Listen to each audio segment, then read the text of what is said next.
I think Kiss started as the band we never saw. As someone who went to rock concerts, I felt cheated. I saw bands that felt that they were doing me a favor by being there, but I paid for a ticket. I saw bands that looked like they just rolled out of bed, but I paid for a ticket. It pretty much was like analogous to going into a market and giving money and coming out with an empty sack. We wanted to be the band we never saw. And what I've really found in life is that if I don't second guess the public, and if I just address my needs, I address the needs of lots of people, whether it's Kiss, whether it's art, whether it's Puma shoes. When I say what would make me happy, invariably it makes other people happy. So Kiss was a touchstone for a lot of people. It was a wake-up call to audiences of what they should never accept less than. Your relationship with Gene Simmons, who is not your brother, but he's frequently cast as a near brother. The two of you have been close for well over half a century. Yeah, yeah. So when and how did that happen? Tell me the story.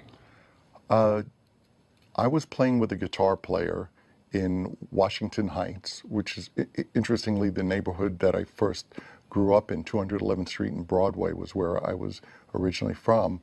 I found a guitar player who I was playing with, and one day I went over to his house, his apartment, and there was another guy there, and he said, "This is Gene, he writes songs, and this is Stan." At that time I was Stanley. I still am, only now it's my last name. But I said, "Yeah, I write songs," and Gene said, "Oh, play me one." And I sat down and played him a song, which incidentally wound up on our first album, and he played me one song, which didn't.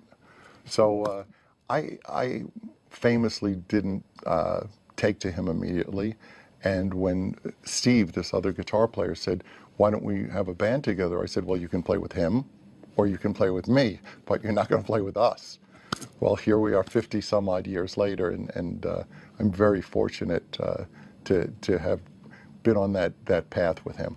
So what's the key, what's the core of that friendship and collaboration? Trust. I think that a great partnership is based on understanding its limitations. If you don't expect something from someone that they aren't equipped to give you, you won't be disappointed. And perhaps the times where I've been disappointed in Gene were times where I really should have said, that's not on his list. You know, that's not something that he excels at. So does he do things that I question? Does he say things that I don't want to align myself with? Does he behave in certain ways? Yeah, but that's not here or there. The core of what we have is a work ethic and a bond that's built on time. That's the amazing thing. There is no substitute in a relationship for time. You know that yourself. When you meet someone, there may be potential, but nothing comes of it without experience and seeing how each one of you respond to crises, to victories, to defeats, and that's what Gene and I have been through together. So the rest, we have totally different lives. Gene's a great guy. He says a lot of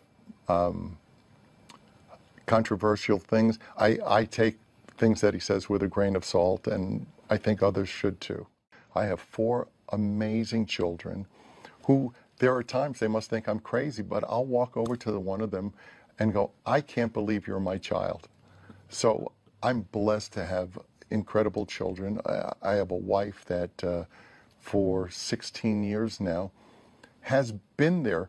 As I was saying with relationships, you get to strengthen and build a foundation based upon the crises and the good times, and she's never let me down. I think the only surprise with Erin is that there are no surprises. She is rock solid. Second marriage. Yes. What did you learn from your first marriage that went bad? That everything happens for a reason. I never would have had Evan, my 24-year-old, had I not been with his mom. I think that the lesson that I learned that was most profound is that the only person I can change is me. You have no control over anyone else, and as much as you may want them to do something, it's totally up to them. I tell people now, if you want a peach, don't buy an apple, because it's never going to be a peach. So what you see is what you get, and if that's not what you want, you shouldn't take it. I remember somebody paraphrasing, "I love you, now change." We deserve exactly what we want and need.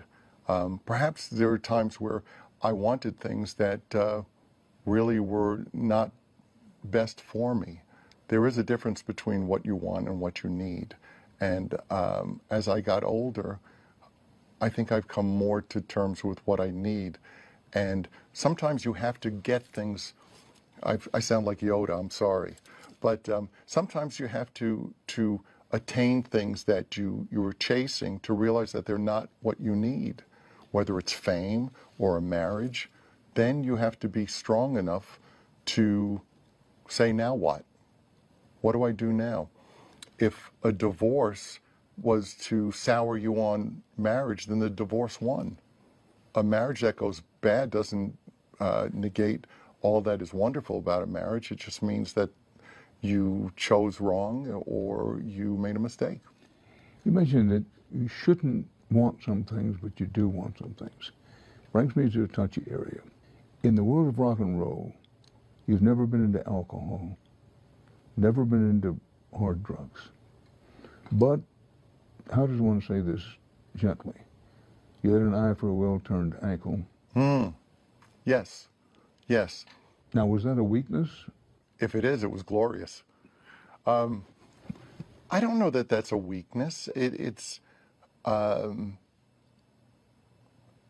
think it's something that many people would want, but aren't given the opportunity to have. Certainly in my case, I can say no one got hurt. Nobody was misled. And the times certainly were very different than they are now.